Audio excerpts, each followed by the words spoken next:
안녕하십니까. 해양유학원 대릭쌤입니다.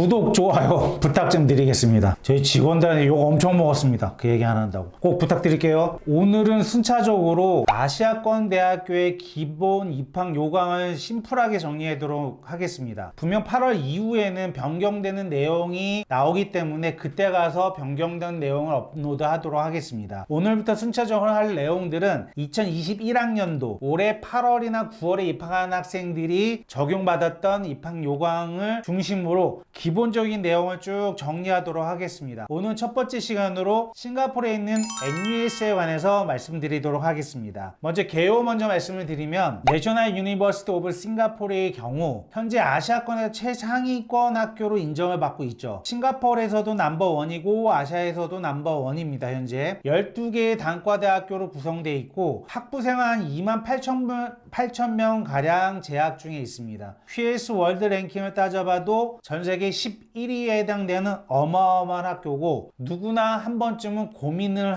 해보는 아시아권 대학을 간다 하면 한 번쯤은 고민해보는 학교입니다. 자, 그러면 입학 요강이 어떻게 나눠지는지 주요 입학 요강을 정리를 한번 하도록 하겠습니다. 첫 번째, 싱가포르 공립학교 출신자 로컬 어플리컨트라 얘기할 수 있는데 크게는 싱가포르 A레벨, 싱가포르 공립고등학교 졸업하신 싱가포르 A레벨 학생들. 두 번째는 3년제 대학교인 싱가포르 폴리테크닉 졸업자, 또 하나 저희 나라 과학고등학교 개념이죠. NUS 하이스쿨. 그리고 싱가포르 내 공립학교 중에서 A레벨을 안 하고 IB 디플로마 하는 학교들이 한 3개 있습니다. 그 학교 학생들을 다 모아서 싱가포르 공립학교 출신자 얘기를 하고 당연히 로컬 규정에 들어가니 가장 많이 선발하겠죠. 기본적으로 싱가포르 국립대학교에서 로컬 전형자들을 80% 내외 정도를 뽑았던 게 일반적이었는데 현재는 코로나 이후에는 아마 85% 이상 90% 가깝게 싱가포르 사람들을 우선 선발하고 있다는 것을 알 수 있습니다. 두 번째는 이제 국제전형으로 나눌 수가 있는데 국제전형 NUS에서 국제전형이라 하면 IB 디플로마, 즉 싱가포르 밖에서 IB 디플로마 한 학생이라든지 싱가포르 내에서 국제고등학교 졸업한 학생들 포함해서 28개의 전형으로 나눠서 평가를 합니다. 오늘은 그 중에서 대표적인 전형 몇 가지만 좀 추려서 말씀을 드리도록 하겠습니다. 첫 번째, IB 디플로마 전형. 기본적으로는 액추얼 그레이드를 제출하는지 프리딕 그레이드를 제출하는지에 관해서 나눠집니다. 액추얼 그레이드를 제출하는 친구들은 대개 11월 시험자들이죠. 그럼 1월에 결과를 받기 때문에 이 친구들은 3월 말서부터 최종 오퍼를 주기 시작합니다. 올해의 경우에도 저희 학생들 11월 시험자라든지 그 전에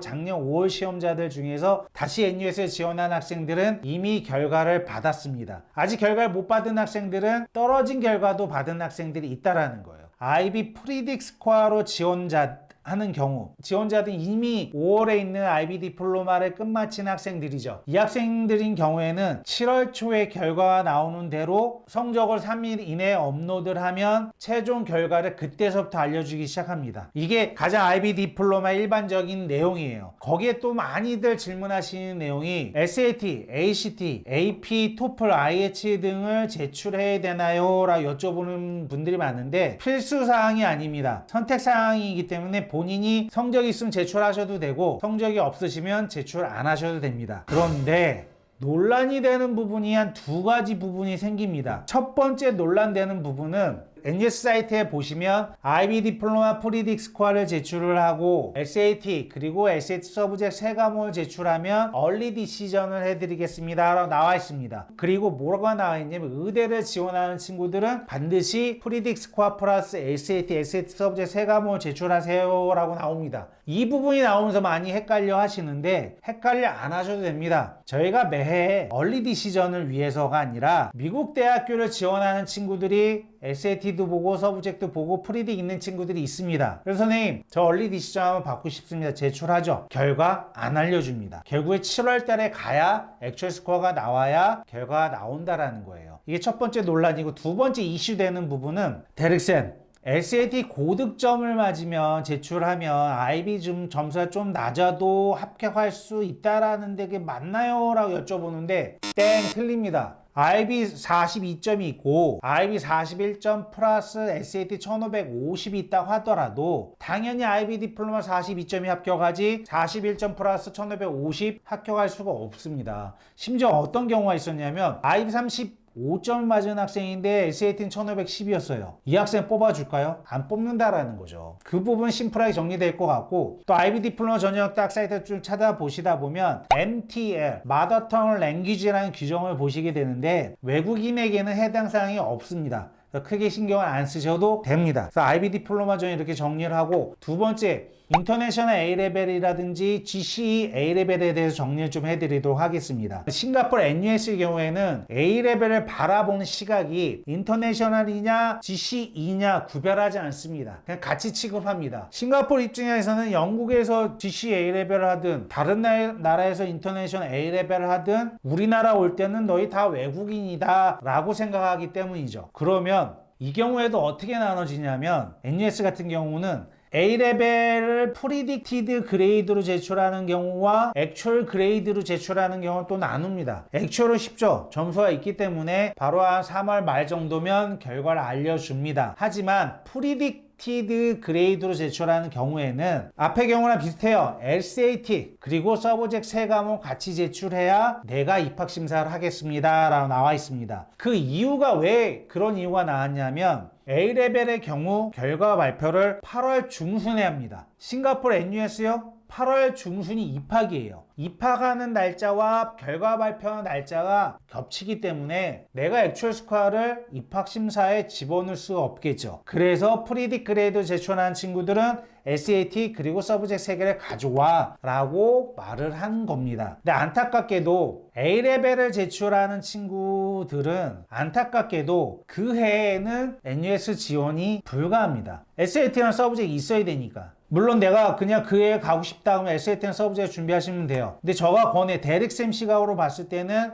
그 해 졸업하는 해에는 지원하지 마시고 졸업한 이후에 그 다음에 들어가는 걸로 지원하시는 게 좋을 것 같습니다. 자, 다음은 아메리칸 하이스쿨 디플로마로 넘어가겠습니다. 미국고 졸업생들인데 여기서 말하는 미국 고등학교라 하면 미국 본토, 괌 뭐 다 포함이고요. 미국 상해에 있는 미국계 고등학교, 아니면 싱가포르에 있는 미국계 고등학교, 말레이시아에 있는 미국계 고등학교, 그리고 국내에 있는 대한국제학교들도 다 미국계 고등학교 범주에 들어갑니다. 그래서 이 사람들이 아메리칸 하이스쿨 디플로마라고 칭합니다. 이런 경우에는 어떻게 제출하셔야 되냐면 GPA 3년치 들어가겠죠, 당연히. 거기에 SAT 또는 HD with Writing 그리고 서브젝트 3과목을 제출하라고 합니다. 거기에 AP 과목은 옵셔널로 빼죠. 이게 좀 문제예요. 어느 나라도 어느 학교도 서브젝트 3과목을 반드시 요구하는 학교가 없는데 NUS는 그걸 요구하다 보니 미국계 고등학교 졸업한 친구들이 AP는 AP대로 공부하고 서브젝트대로 또 시험을 봐서 점수를 제출해 왔습니다.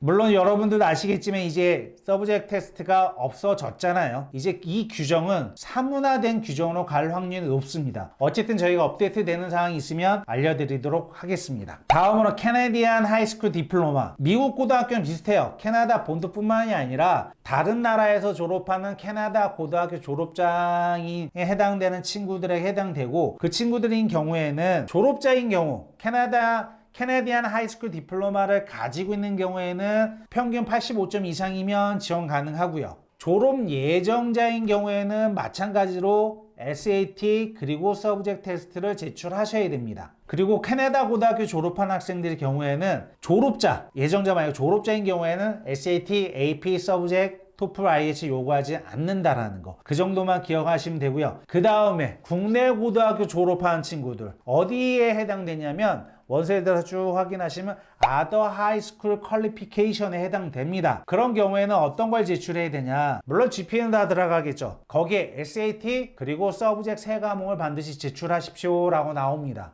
근데 여기서 논란이 되는 부분은 서브젝트 테스트는 이미 없어졌지만 좀 말씀을 드리면, 사진에 이렇게 사진 보이시지 않습니까? 이게 실제로 저희 학생들 원서를 작성한 내용이에요. 원서를 작성해보면 압니다. 12개월 이내에 3과목을 원밴드로 보고 이거를 1회, 2회를 인정해 주겠다라는 거예요. 그 중에 믹스하지 말고 하나만 제출하라는 거예요. 실제로 그림에 나오시는 것처럼 원서를 작성하다 보면 다른 학교는 친절하게 SAT 8월에 시험 봤습니다. 2020년 8월. 그런 그러면 또 다른 날 본 적 있냐고 요 란이 뜨는데 NUS는 안 떠요. 단 1회만 뜹니다. 그래서 안타깝지만 1회만 제출하시는 경우가 일반적이에요. 뭐 SS 서브젝트에서는 이 정도로 말씀드릴게요. 그리고 영어 요구 조건들이 있습니다.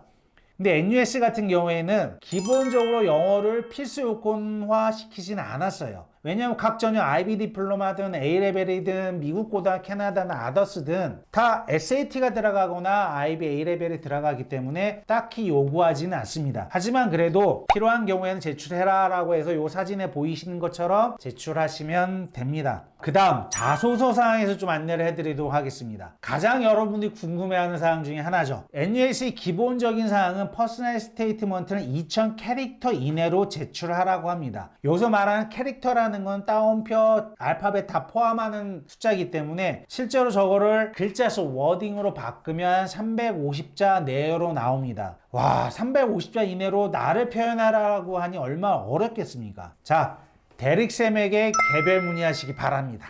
다음 인터뷰 사항 좀 안내를 해드리겠습니다. NUS 같은 경우 일반적인 인터뷰가 없습니다. 올해도 안 했습니다, 이 사람들. 대신에 인터뷰를 보는 학과들이 있습니다. 자, 의대, 치의대, 법대, 건축학과, 산업디자인학과로 지원하는 친구들인 경우에는 개별 인터뷰 및 테스트를 진행합니다. 작년과 올해의 경우에는 줌으로 인터뷰 및 테스트를 진행했습니다. 자, 이런 인터뷰 관련된 전공을 지원한 친구들은 1차 합격 학생에게만 인터뷰 및 테스트의 사항을 개별적으로 통보합니다. 올해에도 저희 데릭쌤 학생 중에서 건축학과에 지원한 친구가 있는데 1차를 통과하고 인터뷰 및 테스트를 진행했습니다. 데릭쌤에게 개별 문의하시기 바랍니다. 특이사항을 좀 정리를 해드릴게요. NUS의 경우 다른 아시아 대학교보다는 심도 깊게 원서를 작성하실 필요가 있습니다. 실제 원서의 내용을 보면 그리 많지 않습니다. 쓸 내용들이.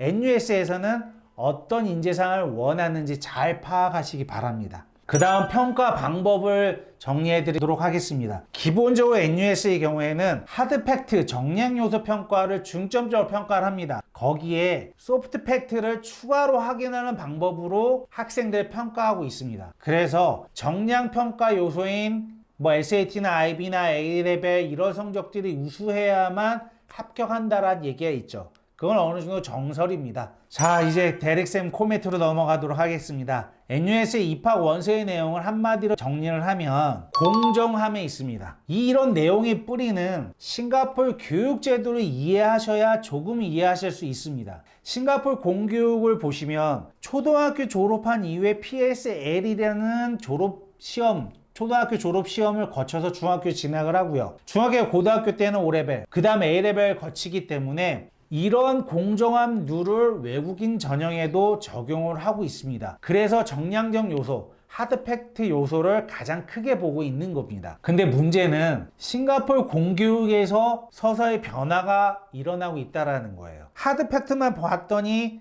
정말 훌륭한 인재를 걸러낼 수 없어서 싱가포르 공교육에서도 소프트 팩트를 자꾸 강조를 하고 상급 학교 입학할 때 그 요소를 계속 가미를 시키고 있다는 거예요. 이런 흐름이 NUS 외국인 전형에도 적용되고 있다는 것입니다. 저희 쪽 데이터로 확인해 봐도 조금씩 아주 미흡하게 올라가고 있지만 소프트 팩트 요소를 차츰씩 늘리고 있다는 거예요. 그럼 이 비디오를 보신 10학년이나 9학년 학부모님들인 경우에는 10형이 올라가서 원서 쓸 때는 또 다른 원서 내용이 포함될 확률이 꽤 높다라는 겁니다. 코로나로 인해서 각종 시험들이 다 취소가 됐습니다. 취소가 된 이후에도 NUS에서는 점수를 제출하라고 하죠. 그러면서 불안해하죠. 야, 취소됐다라는 어떤 학생들을 뽑아야 될까? 그러니까 각 대학교들이 흐름이 소프트 팩트를 서서히 강조한 쪽으로 흘러가고 있다는 거 명심하시기 바랍니다.